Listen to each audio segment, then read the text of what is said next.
¿Será que Cristo fundó una iglesia o solamente habló del reino de los cielos? ¿Será que la iglesia la fundaron los apóstoles o la fundó Jesucristo? Cristo sí, la iglesia no.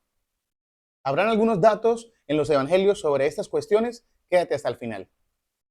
La iglesia no nació por iniciativa de los apóstoles ni de los primeros cristianos con la finalidad de agruparse o reunirse.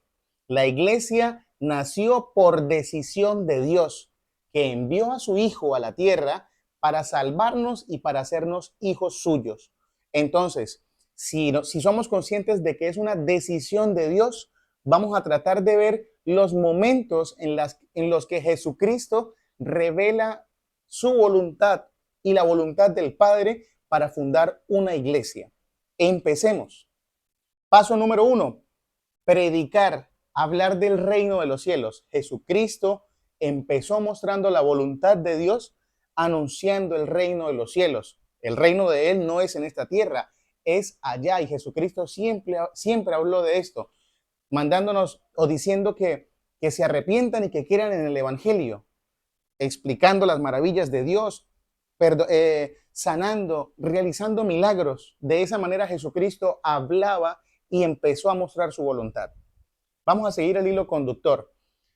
Después de predicar, Jesucristo empieza a revelarnos, bueno, hay que fundar una iglesia, tengo que hacerlo. Entonces, ¿cómo lo hace? Mientras él iba predicando, habían muchas personas que lo seguían. Esas personas se convierten en discípulos, pero también él, para empezar a fundar su iglesia, él elige a 12. O sea, dentro de los discípulos, la gente que los seguía, él escoge a 12. Vamos a diferenciar entre discípulo y apóstol. Para esto, para diferenciar entre discípulo, vamos a buscar una cita, Juan 1:35, y nos daremos cuenta de qué es un discípulo. Juan, Evangelio de San Juan 1:35, dice: al día siguiente, Juan se encontraba de nuevo allí con 2 de sus discípulos. Juan estaba con 2 discípulos. Fijándose en Jesús que pasaba, dijo: he aquí el Cordero. Juan dice esto. Al oírle hablar así, los 2 discípulos siguieron a Jesús. Entonces, ¿quién es el discípulo? El que sigue a Jesús. Nosotros nos consideramos como discípulos de Jesús. Ahora, ¿quién es el apóstol? Lo vamos a leer en Lucas, en el Evangelio de San Lucas 6:12. Ahora vamos a ver quién es el apóstol. El apóstol ya no es solamente el que sigue, ya no es solamente el que sigue a Jesús, sino el que Jesús elige y envía. San Lucas 6:12. Dice: por aquellos días se fue al monte a rezar y se pasó la noche orando a Dios. Antes de hacer algo, antes de empezar a crear su iglesia, Jesús se ponía en la presencia de Dios, en sintonía con Dios Padre. Cuando se hizo de día al amanecer, llamó a sus discípulos, de la gente que lo seguía, Jesús los llama y eligió a 12 entre ellos, a los que llamó también apóstoles, que significa enviados. Entonces, él le dice a Pedro: usted, ya vamos a decir los nombres de ellos, los elige y los llama apóstoles. Pero ¿para qué los elige? Para empezar a crear su iglesia, el nuevo pueblo. Elige a 12, ¿por qué? Porque ese número tiene mucha importancia. 12 eran las tribus de Israel. Antes de Jesucristo, había un pueblo, Dios elige un pueblo con 12 tribus, pero para su iglesia, Él la inicia con 12 apóstoles. Entonces, ya vimos que el paso número 1 es predicar. El paso número 2 es, de entre los discípulos quienes lo seguían, es elegir a 12. Listo. Pero como Jesucristo es un Dios de orden y tiene que haber orden en su iglesia, vamos con el paso número 3, que es elegir a uno como cabeza de esa iglesia que él acaba de iniciar. Entonces, ¿cómo Jesucristo va a elegir a uno como cabeza? Jesucristo lo hace con una pregunta muy importante. Jesucristo lo hace en sintonía con Dios Padre y con una pregunta muy importante, que está en el Evangelio de San Mateo, capítulo 16, versículo 18. Vamos a ver cuál es la pregunta y dependiendo de la pregunta, será quien Jesucristo elija a uno como cabeza, o sea, para que dirija su iglesia, para que haya orden y alguien sea quien tenga la jerarquía en esos que él va a instituir. Entonces, Jesucristo los reúne y les pregunta, Mateo 16, 18. 16, 18. Bueno, la pregunta dice, él les preguntó, bueno, vamos a leer un poquito antes, desde el 13. Tras llegar Jesús a la región de Cesarea de Filipo, hizo esta pregunta a sus discípulos. Esta es la pregunta clave. ¿Quién dice la gente que es el Hijo del Hombre? Entonces los demás apóstoles responden. Ellos respondieron, unos que Juan el Bautista, otros que Elías, otros que Jeremías o uno de los profetas. Él les preguntó, pero de vosotros, ¿quién dices que soy yo? El que responda esto es por inspiración divina, quiere decir que mismo Dios Padre le ha dicho esto para que Jesús lo elija como cabeza. Y adivinen quién respondió. Pedro, Simón Pedro contestó. ¿Qué responde? Tú eres el Cristo, el Hijo del Dios vivo. A esto replicó Jesús. Bienaventurado eres, Simón, hijo de Jonás, porque no te ha revelado esto la carne ni la sangre, sino mi Padre que está en los cielos.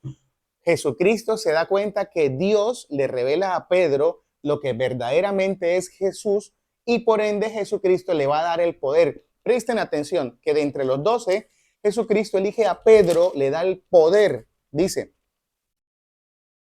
y yo a mi vez te digo que tú eres Pedro. Pedro, él se llamaba Simón, pero ahora es Pedro, que significa piedra.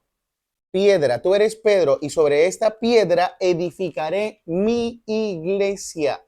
Pedro es la piedra en la que Jesucristo va a edificar la iglesia.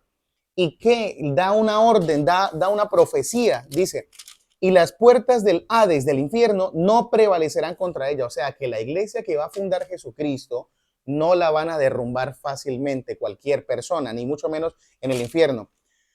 No prevalecerán contra ella. A ti te doy las llaves del reino de los cielos.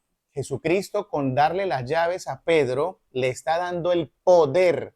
Esto tiene un paralelo en Isaías, cuando el mayordomo cuando el rey quería darle el poder al mayordomo, le daba las llaves en público y le decía, cuando el mayordomo abra, cuando el mayordomo cierre, nadie más puede abrir. Y cuando el mayordomo abra, nadie puede cerrar. O sea, que lo que el mayordomo decida, cuando el rey no esté, eso se puede hacer. Y eso mismo está haciendo Jesucristo aquí con Pedro.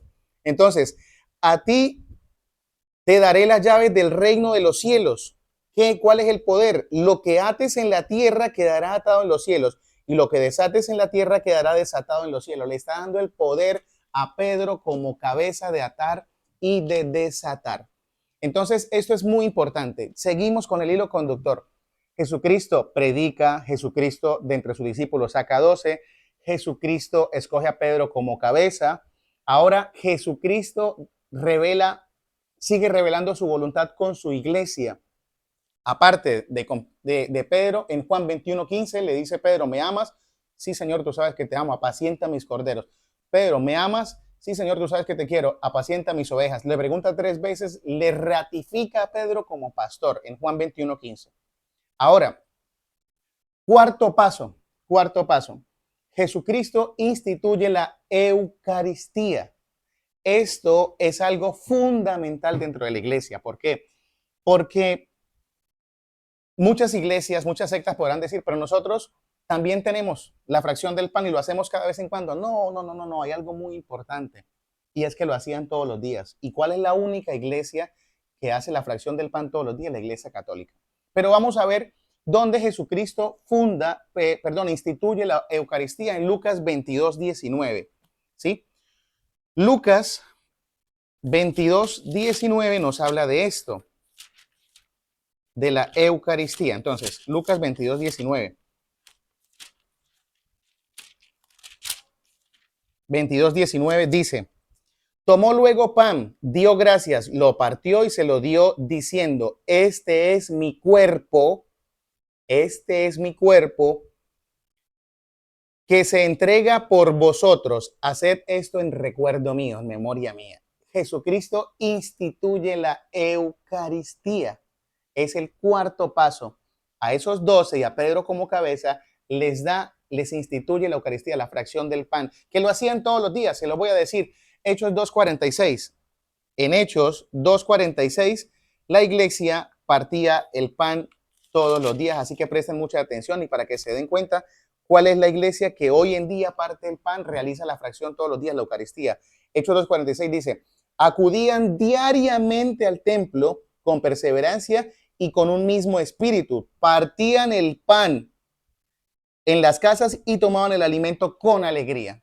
Entonces, la única iglesia, y vuelvo y repito, que hoy en día realiza la fracción del pan es la Iglesia Católica. Bien, luego de que instituye la Eucaristía viene el quinto paso y es la muerte de Jesucristo. Con la muerte y con la resurrección se realiza la redención, pero se ratifican los sacramentos. ¿Cuál en especial? El del perdón de los pecados. ¿En dónde? En Juan 20:23. San Juan 20:23 nos dice que Jesucristo ratifica este importantísimo sacramento que en la iglesia no puede faltar, ni la Eucaristía ni el perdón de los pecados, porque ese es un poder que está dando Jesucristo a la iglesia, junto con el otro poder que está en Mateo 18:18. Entonces, vamos a ver cuál es este poder. 20:23 dice, dice, dicho esto, sopló y les dijo, recibid el Espíritu Santo, el 22. El 23 dice, a quienes le perdonéis los pecados, les quedan perdonados. A quienes les retengáis, les quedan retenidos. Entonces, con esto, Jesucristo le da poder a la iglesia de perdonar pecados o de retener pecados. Y por último, el último paso, el paso número 5, ya es la manifestación pública de la iglesia que está en los Hechos de los Apóstoles cuando viene el Espíritu Santo. Cuando viene el Espíritu Santo, la iglesia se manifiesta públicamente y muchas personas empiezan a unir a esa iglesia. Entonces, de esta manera Jesucristo nos muestra su voluntad para empezar a fundar su iglesia, y esa iglesia que él fundó se mantiene hoy en día porque las puertas del infierno no la han podido derrumbar. ¿Y cuál es? La iglesia católica para la gloria de Dios.